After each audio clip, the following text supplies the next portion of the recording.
नाम जौहर सर है फ्रॉम धनबाद।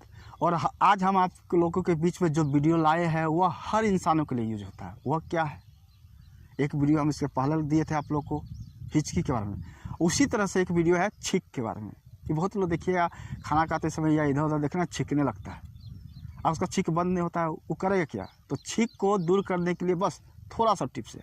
जिस प्रकार से हिचकी में था उसी प्रकार से छींक में भी है। करना छींक में क्या करना है कि आपको गर्दन को केवल ऊपर उठा देना है, इस तरह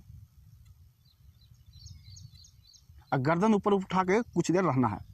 आप देखोगे कि आपका छींक यूं ही बंद हो जाएगा। तो बताइए कैसा लगा?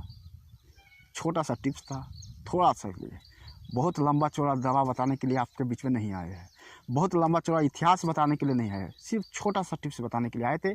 आप वीडियो को लाइक कीजिए, सब्सक्राइब कीजिए, दूसरे तक फैलाइए ताकि मेरा जो भी वीडियो अपलोड होगी तो आप तक सबसे पहले पहुंचेगी।